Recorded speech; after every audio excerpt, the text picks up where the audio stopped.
Should have a list of thou shalts. Yes.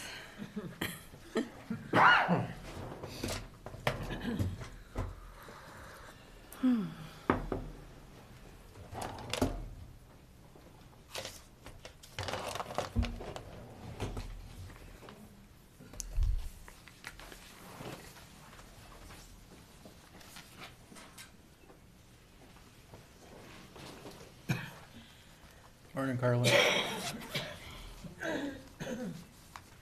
Morning. Morning, Gary. Allison, good morning.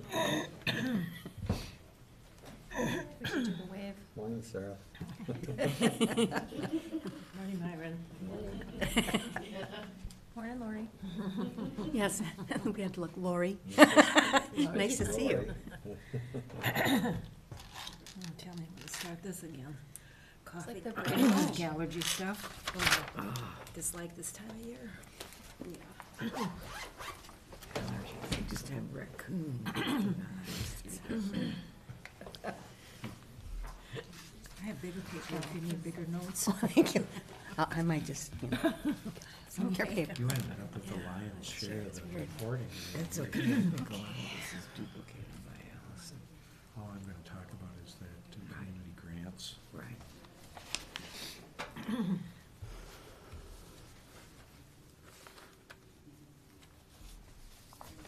All right, let's call the Cook County Public Health and Human Service Board meeting to order for May 15th, 2018. And we start with the consent agenda. Can I get a motion to approve? I motion. Support. Any opposed? All in favor? Aye. You're up. Financial report. And welcome, just so everyone knows, this is, Lori, this is your first meeting with us, isn't it? It is. On your own, yep. Time flies for us, so we think that we've seen you, but we haven't. It was a while ago. So good morning. Morning. Morning. Again, this is my first time presenting the quarterly financial report, and since I'm not going to put it together, I'll be presenting mostly what Yapa has put together. So bear with me and ask questions. She left me some instructions reflecting that when a person looks at a quarterly report, that you might be thinking that we've already had the quarterly amount of the budgeted expenses paid for already for the year. And that's not the case, because we are still paying the prior year expenses for the first couple months of the year. And then because we don't pay those until usually a month after the service is performed. And then also quarterly expenses that happen aren't paid until we do the quarterly reporting, which would then occur in the month after the quarter ends. So in looking at these, the percentage of the expenditures that we put out already so far for the first quarter of the year, it is consistent that we would be seeing 17% on the average for the expenses so far paid in the year.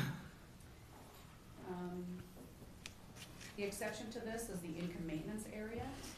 We have a contract with Carlton County for them to do all the child support work, and that invoice is actually paid in the third month of the quarter. So their area does reflect that we paid 19% of our budgeted amount of expenses so far for the first quarter. Areas that are significantly under budget during the first quarter, childcare and employment and training, and the mental health area. And I checked with our childcare coordinator and found out that there is mandatory licensure trainings. They just haven't occurred yet in the first quarter, so that's why we're under budget in that area. In the mental health area, there is a quarterly HDC contract with the Human Development Center, and that is paid in the month after the quarter, so we haven't seen that expense come through yet. For revenue, every year I'm told that there is a great concern about the lack of revenue received in the first quarter, and I did take a look at the historical average of what is collected during the first quarter of the year, and it looks like 3 to 4 to 5 to 6% of the annual revenue is collected during the first quarter. That is not a concern. This is mostly because of the state and federal money that comes in after those quarterly reports are filed. And so we don't generally see the funds coming in during the first quarter unless it's belonging to the prior quarter. I took a look at something a little bit different than what was previously presented to the board and wanted to compare, you know, how are we looking to be this quarter the same time last year. And so in examining 2017 first quarter to 2018 first quarter, revenue and expenses for the first quarter of 18 do compare to the same time period in 17. There's a few areas that this is for income maintenance area, the social services area, and the public health area.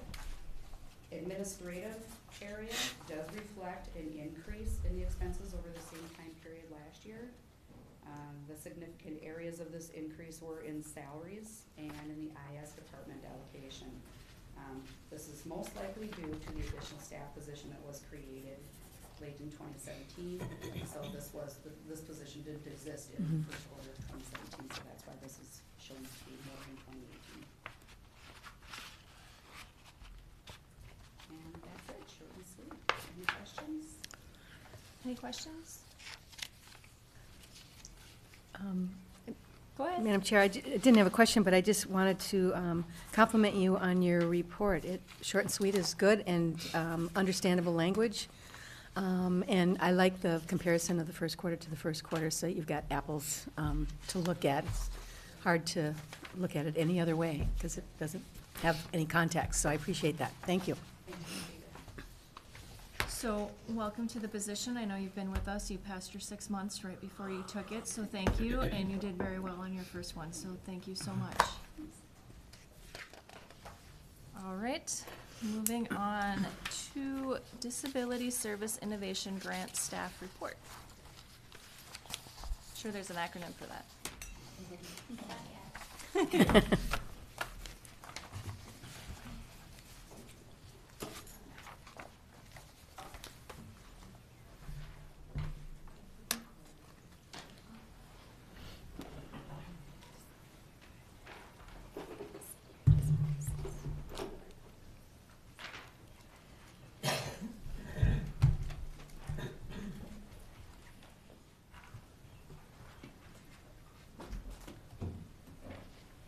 So while Martina's setting up, do you want to introduce our guests?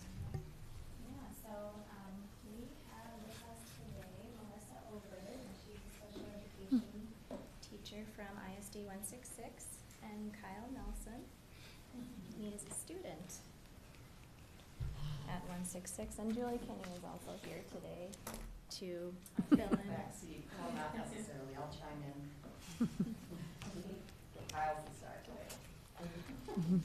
Kyle, you get my seat today. So I don't know if this is gonna work, and that's okay. I just made up a little PowerPoint here, but we'll move through that. So we are here to talk today about the Disability Services Innovation Grant. And this is a project that we've been working on for almost a year now. I wanted to just give a little bit of history as to where we've come from to where we are now. I think it's important that we understand, you know, why there's money coming from the state to fund programs like this, when that hasn't always been the case. So just a little history. One thing that you might hear us talk about frequently is the Olmstead decision, or the Olmstead Act. In 1999, there was a civil rights case, Olmstead versus LC, and this was in Georgia, actually. There were two women, Lois Curtis and Elaine Wilson, and these two women suffered from mental health conditions and intellectual disabilities. They lived in and out of the community, predominantly in facilities, and it was determined that they actually could live in the community, but there weren't the services available to make that happen for them. So when it was finally determined that they could move back to living in the community, it took years for that to happen, years for services to get set up for them to be able to live in their homes. So the Supreme Court, the U.S. Supreme Court held that it is unlawful for governments to keep people with disabilities in segregated settings when they can be supported in the community.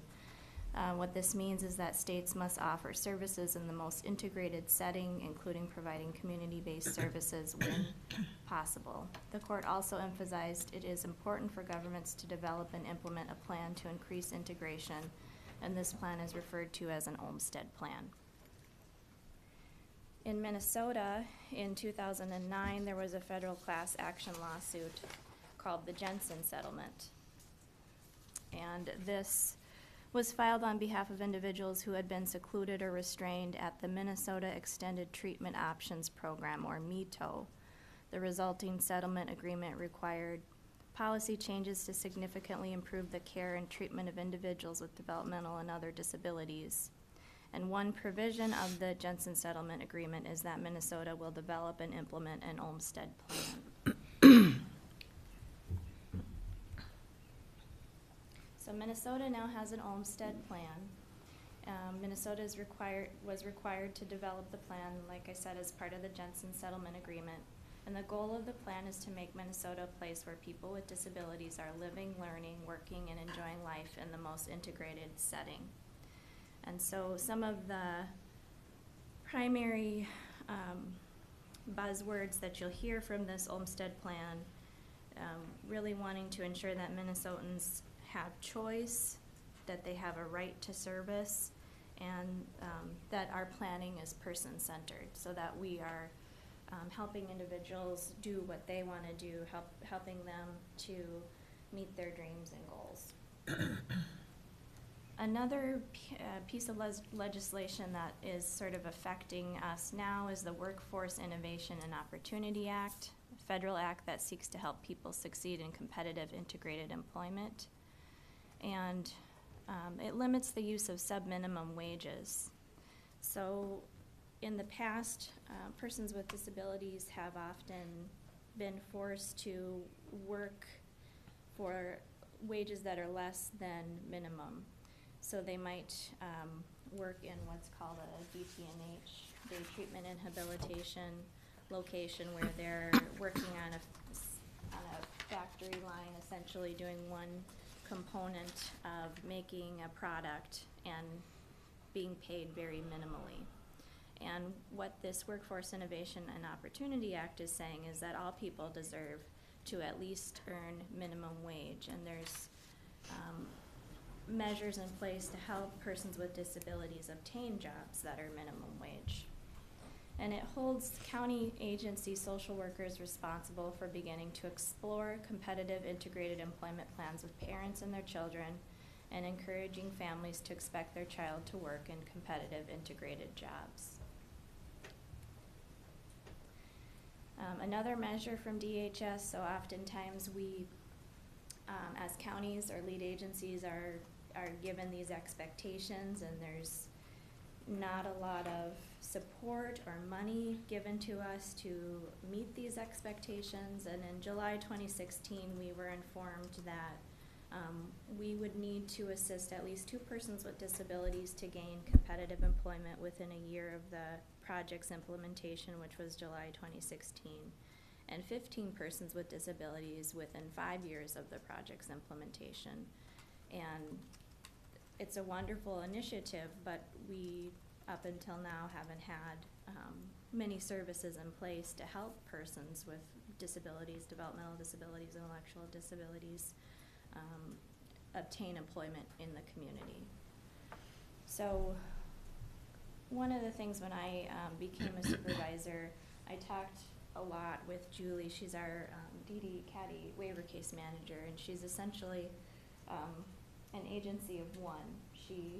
She doesn't have anyone else in the county agency that's doing what she's doing. And I heard her talk about our limited resources, and many of her clients are forced to move out of the county when they're done with school because we don't have the services here that they might benefit from.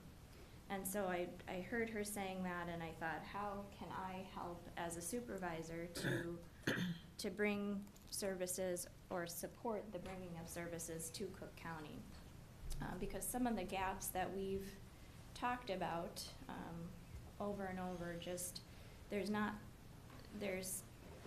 a few people doing the work, and Melissa Elberg is one of them. She is working at ISD 166, and I don't know if you want to talk about what you do in terms of the transitional program. Sure. Currently, I am also Department of One, and so I work over Cookeville Middle School, High School, and I service students in our 18 to 21-year-old program, and Kyle Nelson is one of those students. And our 18 to 21-year-old program really focuses on job skills and transition skills. So what is life going to look like after high school? And students in my program are able to attend school until they're 21. They don't technically graduate when they're 18 like their peers. They can continue and work on job relational skills and social skills and life skills. So I have them until they're 21, and then they go out into our community as citizens. So Julie and I were really working hard together on what should this look like, what is best practice for these individuals. So the role of carving out jobs in the community was falling on Melissa amongst her many other responsibilities that she has, and also Julie as well. So we noted that there was a gap in terms of someone to carve out those jobs, someone to provide the job coaching and ongoing support. So those roles were falling on caregivers, school staff, and waiver case managers. Another gap is that our nearest workforce center is located in Duluth. We have one voc rehab counselor who serves our county. He comes up once every 6 weeks. So there's not a easily accessible, readily available employment service provider in the county currently. So in comes our Disability Services Innovation Grant. And the goal of this grant is to promote innovative ideas to improve outcomes for people with disabilities. So the RFP for grant money came in May 2017. There were 3 different categories that you could sort of put your project into, and they are achieve integrated competitive employment, live in the most integrated setting, and connect with others in their communities. We decided to focus on helping individuals achieve integrated competitive employment. So Julie and I became aware of the grant. We talked about local partners who are currently assisting teenagers and young adults with integration into the community, and we identified ISD 166, our agency, and then Julie knew of Sam Ganji. He is the employment specialist supervisor with the Human Development Center. She had some communication with him in the spring of 2017, just in regards to their employment program. And one of the reasons why we wanted to partner with HDC is they already have this Employment Connection program in place. They've had it in place for many years. It delivers an individual placement and support model. It's evidence-based, which is 3 times more effective than any other available employment service. It has received high fidelity with an exemplary status for the past 3 state reviews. It focuses on quality of service, client-centered services, and it's led to winning a national award from the Johnson & Johnson Corporation and Dartmouth Psychiatric Research Center in 2015. So they have a wealth of experience. I knew that Cook County could not take on another staff person or the supervision of that staff person. So it was a natural fit to work with the Human Development Center. They also have a 245D license, which is, I don't know if that's something that you were going to talk about next, and I just jumped in, but that has been one of the barriers for being able to provide services up here is this real specific 245D licensing requirements that sometimes are too overwhelming for you like a mom and pop to open up kind of a foster facility, because it just it entails so much. And so that also was one of the nice little caveats of HDC having already had this 245D licensure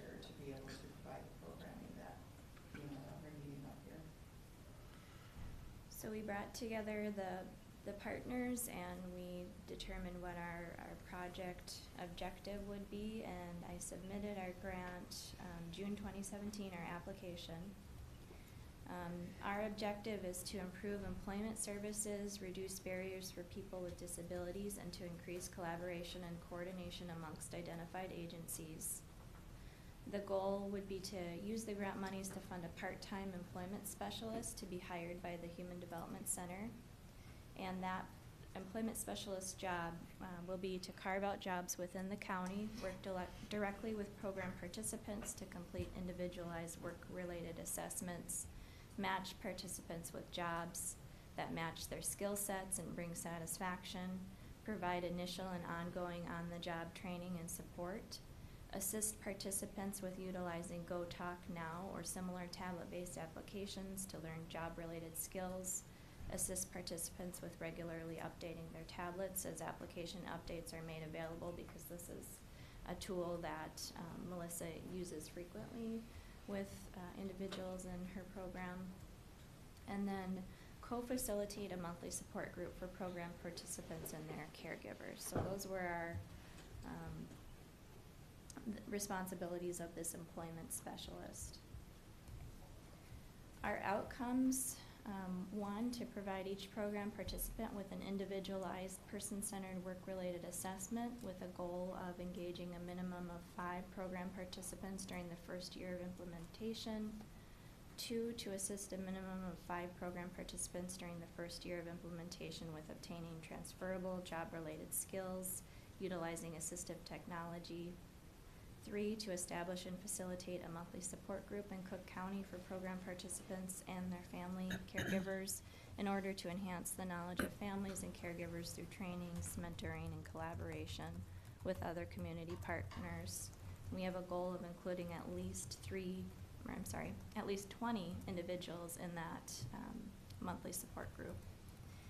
And 4, to carve out employment for persons with disabilities with at least 3 different businesses in Cook County, with a goal of approximately 3 program participants placed in jobs in the community within the first 12 months of program implementation, and a 60% retention rate for all program participants after 90 days of employment. And DHS required us to have measurable goals, so that's why the numbers are included there.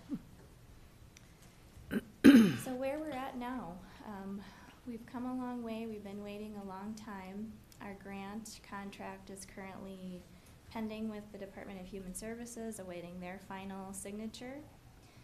Our award is $75,302.74, and it's to be utilized through December 31st of 2019. Tom Sullivan has been hired by HDC as the employment specialist. He is a staff person at ISD 166, and he's going to just help kickstart the program, and then he'll be going back to work at the school this fall. But we're really excited to have Tom because he has been working with the individuals who will be taking part in this program, knows them well, does a great job, knows the programs. And we'll soon be mailing out surveys to prospective program participants to gather information on what they're looking for. And I don't know if Julie or Melissa wanted to add anything before Kyle. No, I think you covered it. All right. So Kyle, do you want to say a little bit? All right, we have a script set for you guys. Okay. So hi, I'm Melissa Obert, and I'm a special education teacher at Cook County Schools.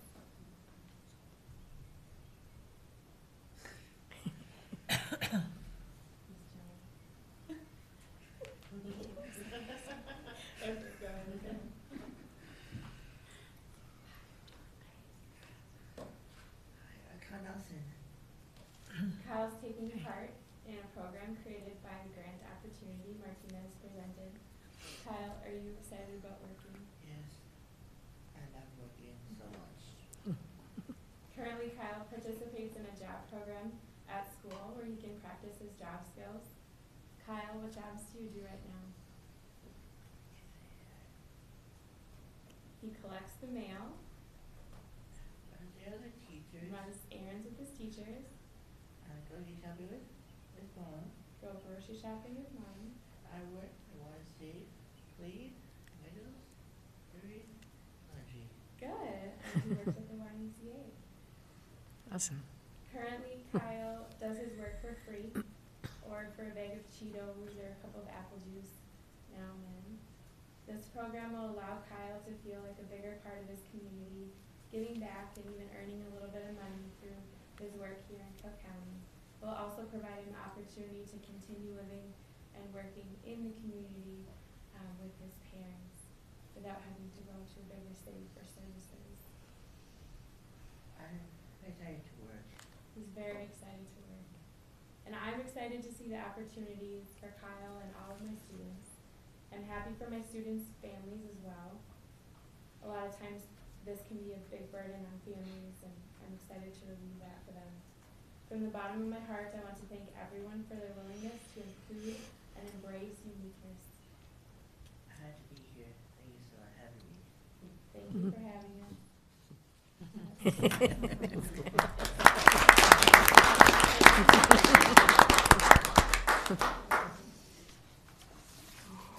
All right, does anyone have questions?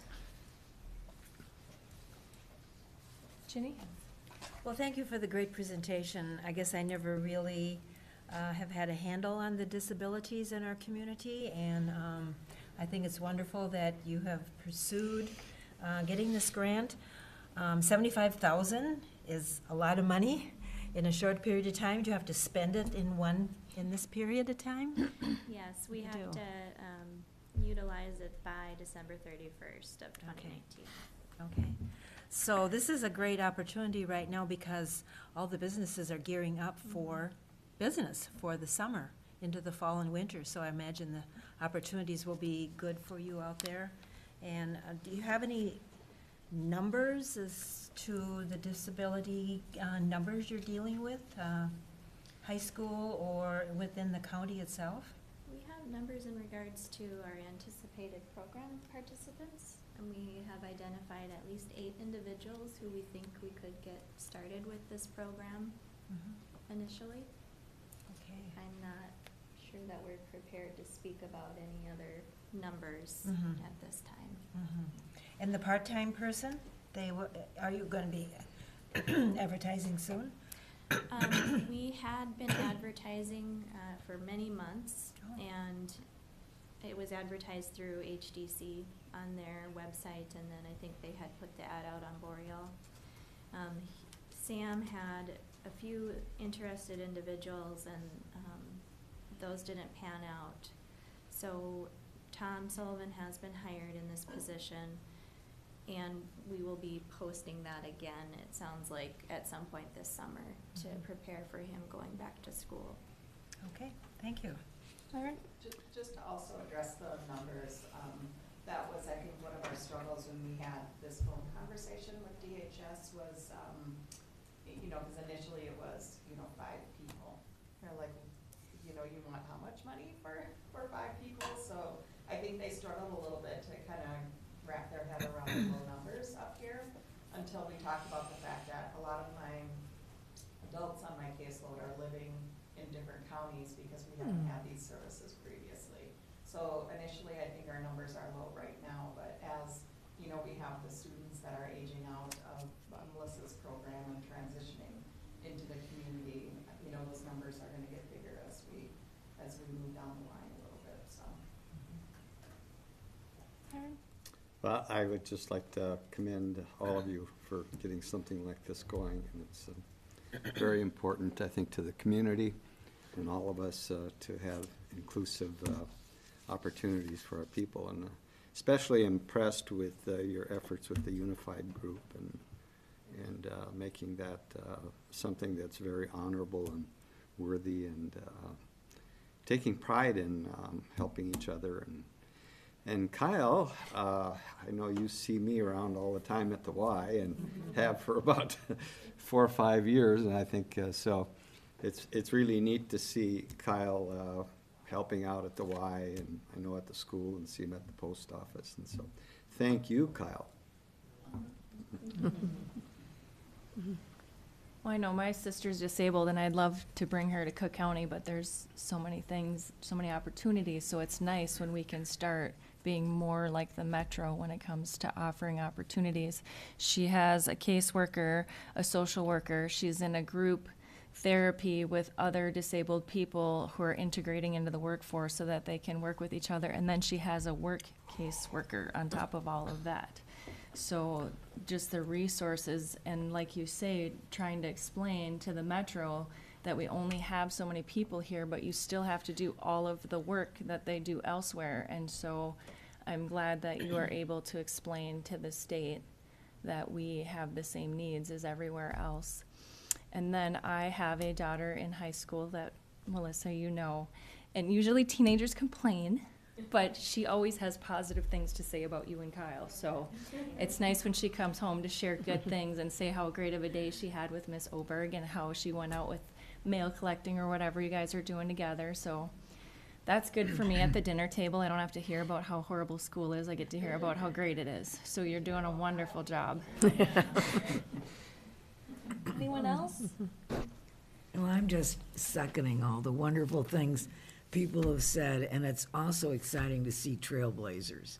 And that's what Kyle and Melissa and the team here are. And it's exciting. So thank you. You want to speak? Yeah, thanks for your work and getting this going there. I do have a relative that doesn't live here because there is no services here for him, and where he's at, he's doing really well, and it'd be nice for kids to be able to stay in the county and stay at home and close to relatives and whatnot, so thanks for your work. Well, thank you all. Thank you. The other sad part of your presentation being over is this room is going to empty out. Thank you. Yeah, I don't know how I can follow that. Thank you all for being Thank here you. this morning. Just be you and you'll be great.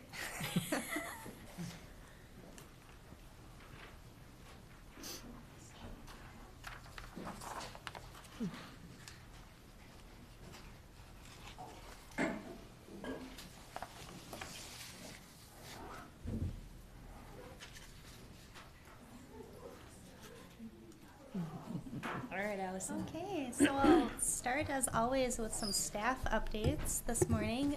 James Zimmer has begun his distance orientation this month. James is our new adult mental health caseworker, adult mental health social worker.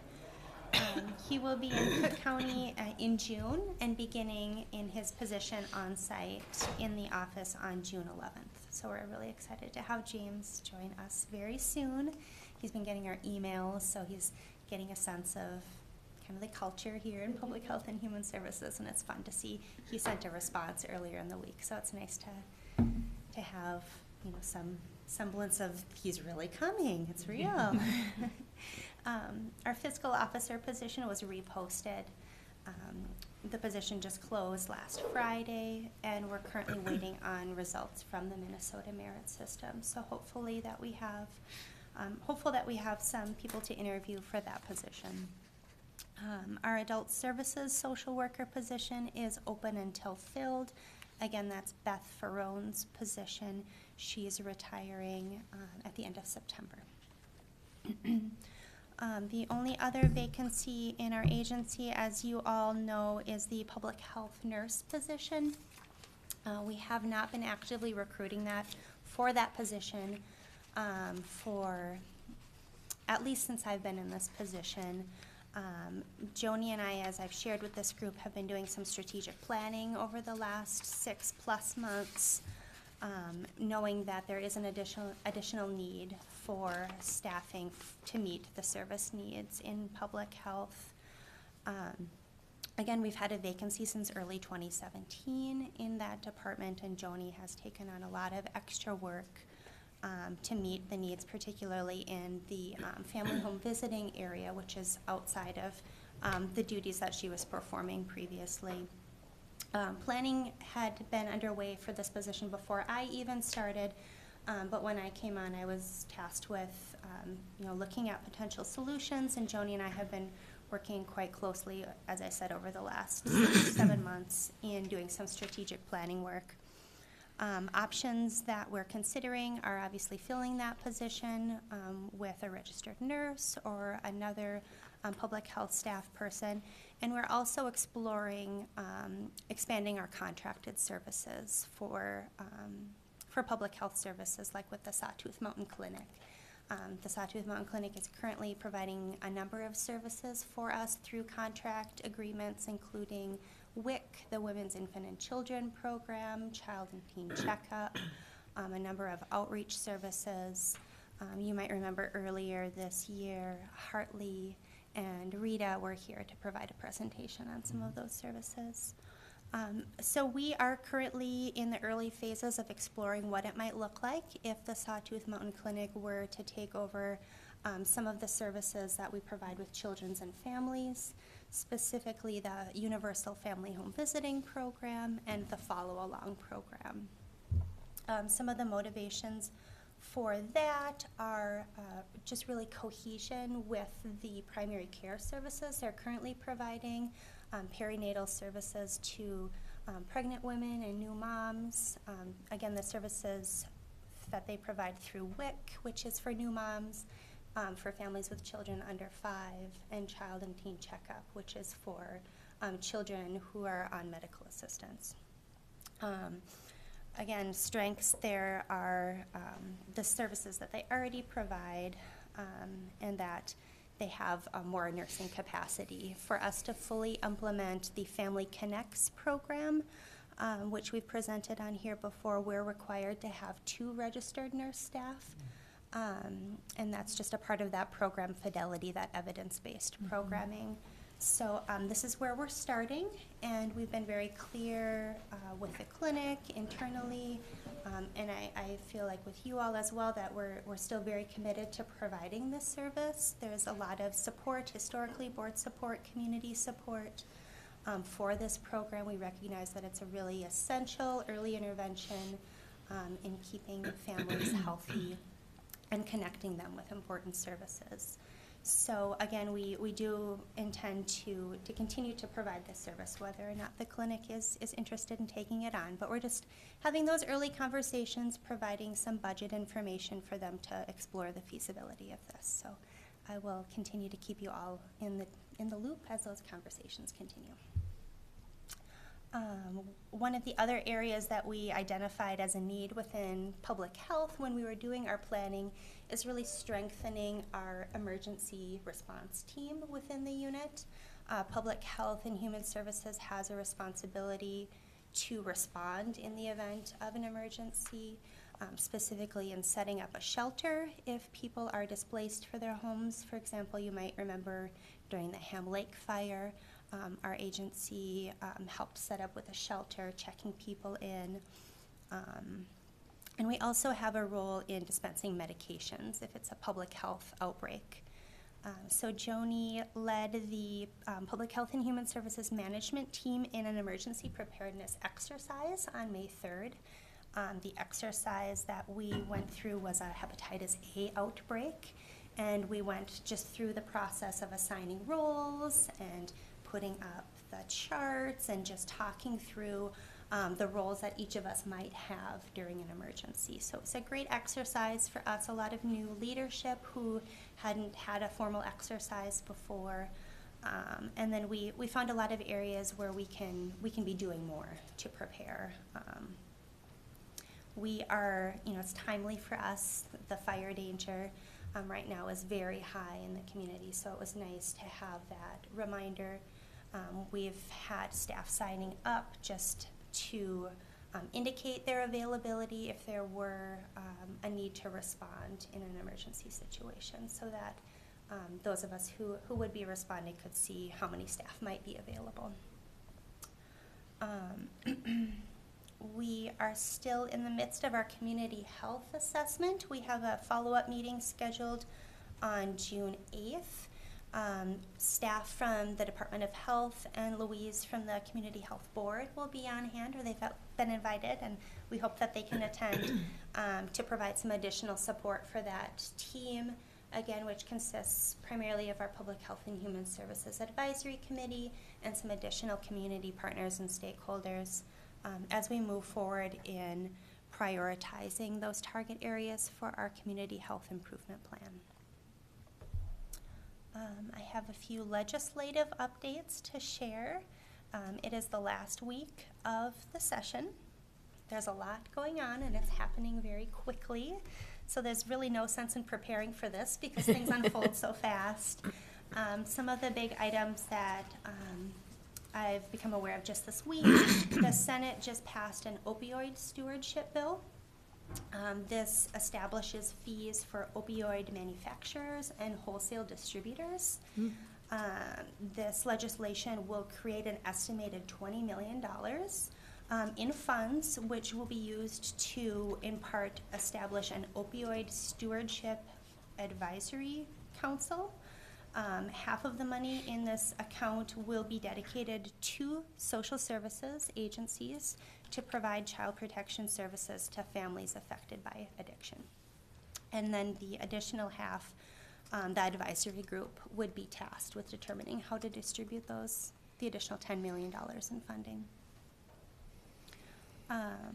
DHS sent notice last week that children's residential treatment facilities throughout the state, so these are inpatient facilities for children who have behavioral needs, that these will no longer be eligible for federal funding. The legislature appropriated funding last year. It was a temporary fix just through May 2019. Without further action after this date, counties would be responsible for 100% of the cost of care for those children in placement. So that is definitely a priority area for the social services administrators and other agencies in really identifying the need for a long-term fix for this area.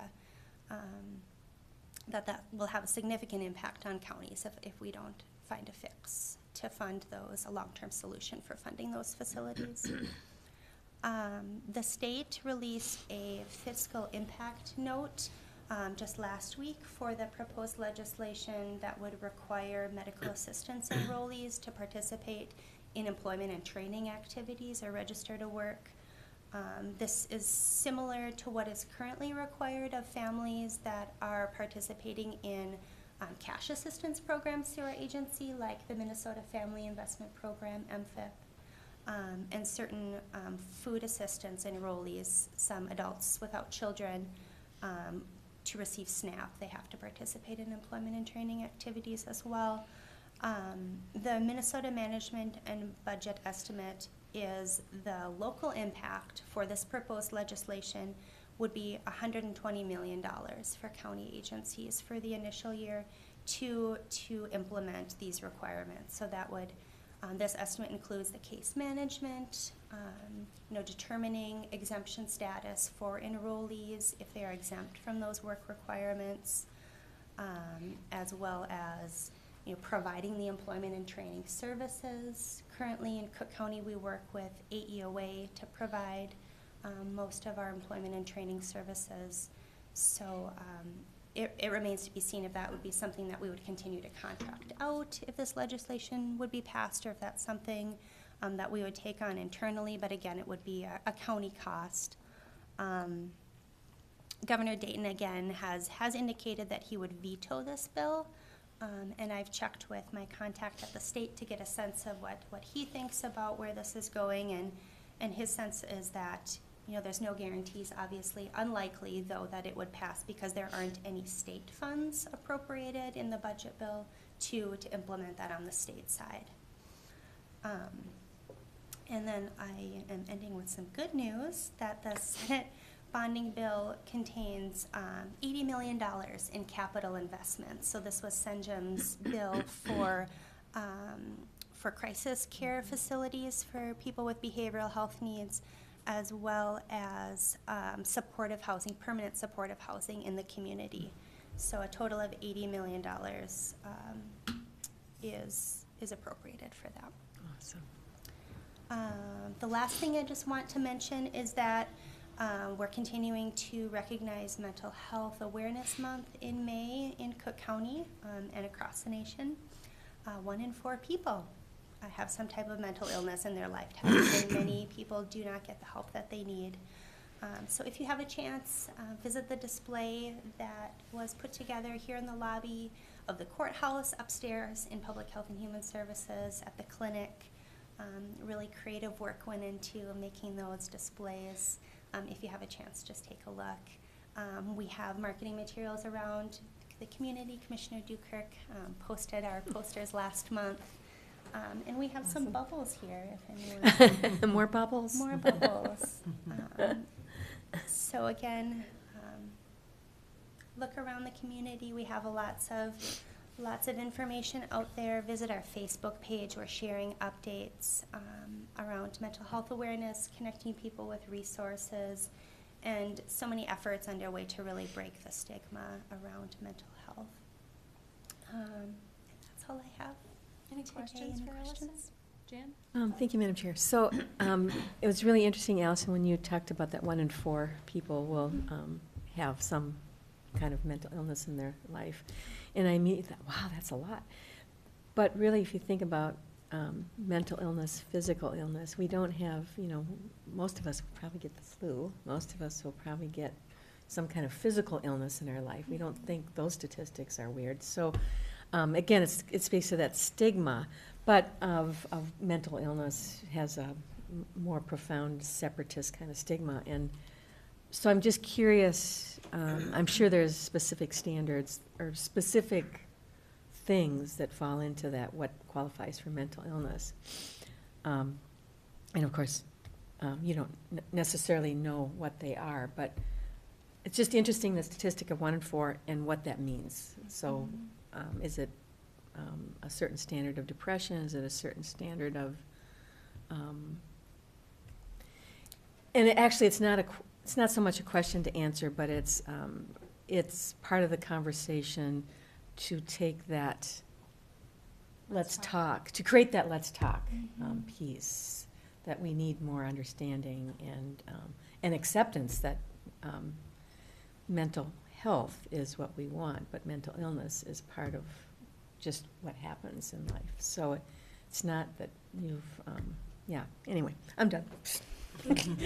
But it's just worth pondering. It was the first time I really, hearing that statistic made me realize that I have my own certain biases about it. You wanna More respond to common that? than silver cars, more common than people with tattoos. Yeah. Same- No, that's the same statistic I was ratio looking for. Yeah. As The people context. who have iPhones, 1 in 4, it's really outstanding. Yeah. And my understanding is that statistic is anyone at any point in their life experiences mental illness. So that's not necessarily people who have serious or persistent mental illness. This is maybe people who have episodic, and it would include things that are increasingly common, like depression and anxiety. Yeah. That was helpful. Jerry? Thank you, Madam Chair. Allison, I'm thinking about your reporting of the loss of federal funding for long-term children's mental health residential. How big of an impact is that going to be for us? How many kids do we have in that kind of a situation? And what cost will we have to be picking up additional costs? It would be significant. I don't have the exact numbers currently of children who are in placement, but I had a chance to look at the facilities that are impacted by this change, and they are facilities that we have had Cook County children placed at. So Northwoods Children's Home in Duluth, for example, one of the facilities in Grand Rapids. So where do those costs get taken up? I mean, if the federal funding isn't going to be there, who will be making up the difference? It would be 100% county responsibility to pay Wow. the cost of care for those children. Oh, wow. That's really Not the unfortunate. direction we thought we were going. Yeah. Taxes get shifted to the local level. And not that, but profound care. Ginny? On the medical assistance age, is it now 18 to 59 that would be required to I work? believe that's correct. Okay, there's Yeah. different states have different ages, but I think Minnesota's we'll see what happens there, huh? They have a week to go, A and then week to they're go. recessed. So if you look at Let's Talk and the statistics, I'm one of 7 kids. 5 of us would be considered those with mental illness. If you think that my sisters have had postpartum depression, which is short-term, but may extend. So if you just look at that and hereditary factors, it's very easy to get to that number. Yeah. It's something that we don't talk about, so I think this We is a do good. at our dinner table. Okay, you do. Yeah. We all need to. We do yeah. because it was for a long time a thing you don't talk about. And then when you sit there and go, you know, you could call me, I get it. And then you're like, really? So, yeah, you have to talk about it so that no one feels isolated anymore, and then it just kind of seems commonplace. Just don't go to the Anderson extreme where you make jokes about it. Where we pick on each other. There's some really great resources available through Make It Okay, which is a campaign that's sponsored by Health Partners in Minnesota about how to have conversations about mental health. So some talking points, examples of what not to say, things like, oh, you'll get over it, or things like that that really aren't helpful. No, yeah. And just, you know, a year ago when my dad went spiraling with his depression and it was a rough time, then all of a sudden, that's when the whole family came together and said, we're gonna not talk about it anymore. So, it's a good thing to have this program so that everybody feels comfortable. Myron? Yes, I just would like to mention at our last Duluth Association YMCA board meeting, we had a presentation made on Let's Talk, and I know that that's going to be part of some of the issues that I think we'd like to see maybe here as well through the YMCA, because it fits our strategy of healthy living and social responsibility to help each other, and definitely youth development. So hopefully going forward, we're going to look at maybe some of these issues a little bit more through the Y. And we know that we have people that come that have a place to go to talk to someone, to be with others, and so maybe we can do a better job in being more strategic as well. Very important community issue. All right, let's go to board action. So the first item that we're requesting today is to appoint Jody Roberts to the Cook County Public Health and Human Services Advisory Committee. Jody would be replacing Cecilia Bloomquist as a provider representative for HDC. Can I get a motion? So move.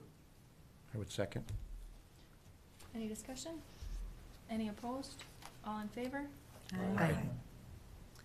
Our second item for board action, just to give a little background of this, we had a community health board orientation several weeks ago. Commissioner Dukirk, Frankie Jarkow from the advisory committee, myself and Joni were all there, and we discussed how in the past the board chair also served, the Public Health and Human Services board chair also served on the Public Health and Human Services Advisory Committee. Currently, Commissioner Sievertson is serving on that committee, and we just thought it would really be a strength to have an additional commissioner representative to serve in that ex officio role should Commissioner Sievertson be unable to attend an advisory committee meeting. And then just so Commissioner Dukirk, as our board chair, receives all of those communications from the advisory committee as well. So again, we're asking to appoint Commissioner Dukirk as alternate ex officio member to the Public Health and Human Services Advisory Committee. Can I get a motion? I move. Support. Any discussion? Any opposed? All in, discuss. I mean, just to, you know, I would, if that is the policy that the advisory committee would like, and this group would like, I mean, I'm not, you know, I don't have to Trying be to the get out of primary. Yeah. No, actually, I'm not trying to get out of it. I really like, that's a really good one. But, I mean, I'd be willing to, if that's a value. Don't, you know, it doesn't Wouldn't hurt my feelings, let's just put it that way, if that was. Well, put me a second and you and I will have a conversation Okay, about it. yeah, okay, Since we just dropped this on you. yeah. All right, we have a motion, a second. Any opposed? All in favor? Aye. Awesome. All right. Committee reports, Arrowhead Economic Opportunity Agency. Myra. Yes, I didn't make the last meeting because there was a snowstorm. What? I was all ready to go, but it's tough to get to Virginia. So, I have nothing to report. And Ginny didn't go, she can make it through anything. No, I can get through anything. Arrowhead Health Alliance Joint Power, Jan. They did not meet. Arrowhead Regional Corrections. We went over, probation was there, Wally was there, and he went over all the numbers, and they have quite the caseload. That was about it. That was our presentation at the ERC.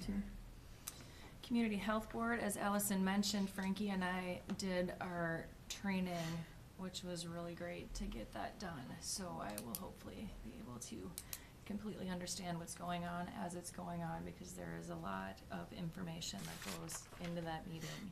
It's amazing. And so I will be able to present it to you in language you understand, hopefully without a ton of acronyms. Good luck with that. I know. Public Health and Human Services Advisory Committee. Okay, I think Allison did a wonderful job of presenting a lot of stuff, and the only thing is, we did our roundtable, which we do now, and what came up, when you probably know, is the North Shore Healthcare Foundation is having a public meeting next Tuesday, I believe, May 22nd, at 4 p.m., the lower level classroom at the clinic, to discuss their new strategic planning and moving forward that they're rolling out. Thank you for saying that. You're welcome. That'll be $10. Payable immediately. You're on camera with your bribery there. Okay. And then, the other thing is, the only other thing that we did in real depth in our discussion, there were two things, but one was we were concerned about how that would play out if the Medicaid recipients had to have a worker volunteer requirement depending on their situations and depending on being in a rural county and what's available. And so it was all speculation because, as you know, it isn't formal yet. But the group did authorize that if it was something that was so untenable, that the advisory council on their own might write a letter to the legislature about this. And that's it. One other item I wanted to talk about was that there's a committee of the advisory committee that has met to start the process of determining the discretionary funds, or what is now called the community health grants, that pot of money that isn't designated ahead of time, but that comes from agencies or groups or organizations that are doing something to promote the public good, public health, public safety, public well-being, that are in line with the purposes of PHHS, its mission to support health and safety and well-being in the community. And so organizations like the Senior Center or others that are providing services can apply for some funding under what used to be called discretionary funding, but is now under the wing, so to speak, of PHHS. And so our committee met to begin the process, and we drafted a letter to past recipients of grants and to also other organizations that we might identify as having an interest in this. And the letters are going out in June, and it looks like a deadline for those organizations to submit their applications by the end of July. And then it'll all lead to our advisory committee coming back with a recommendation saying these are the groups that we think should get some of this funding and the amounts that we would suggest to this board to finally approve. Great, That's underway. thank you. That's a lot of work. Healthcare Planning Committee, Ginny. Yes, we met, and Kimber gave an update on the hospital progression, and they're going to have open house this Thursday, so that'll be great to go there and see everything pretty much all done, and everybody's very relieved and happy about that. I know there might be a couple little things to finish, but she's hoping it'll all be done by then. So we had various reports from Northland and Roger and Joni and Kay, but we had a general discussion of, we all go to really good workshops. We all hear great speakers, like the emergency management. We had 2 wonderful speakers there, not a very large group.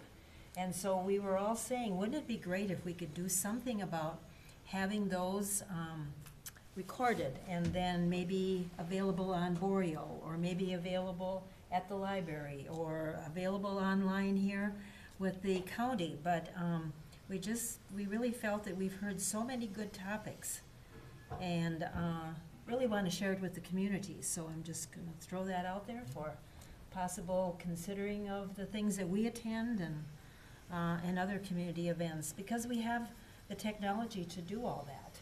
It's just a matter of how do you coordinate it, and then where do you go with it. So that was a very good conversation that we had.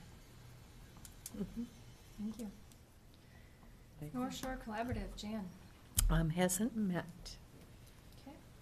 Emergency Preparedness Committee. Ginny or Myron? Well, we had our emergency services conference a couple of weeks ago, or 3 weeks ago.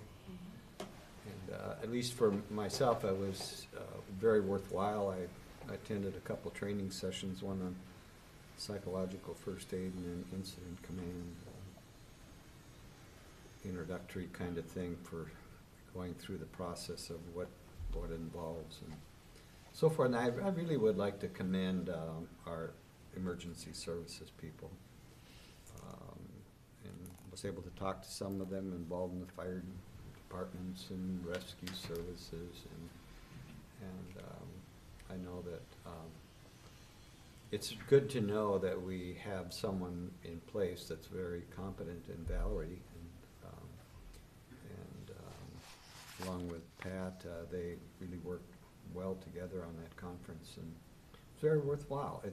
It's good. It's really develops a sense of community, you know, that we're all in this together, and got to take care of each other when it's needed.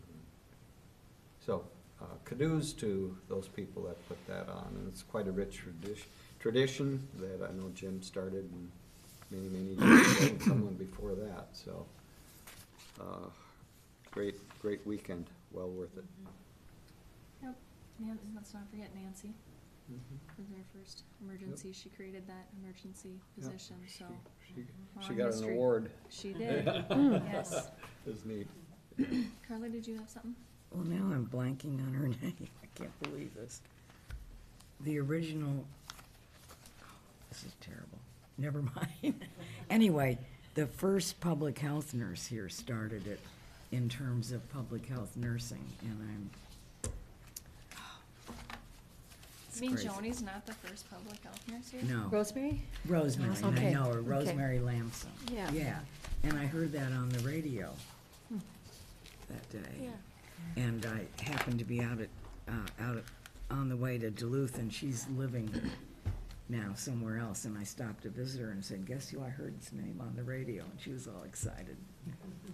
But that was a compliment to the department, got together the idea that we needed medical emergency, and then it grew. It's a great community. Anything else? Who would like to motion to adjourn? I'll move. We're adjourned.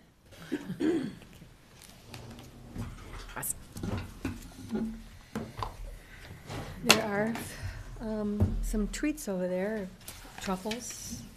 Truffles.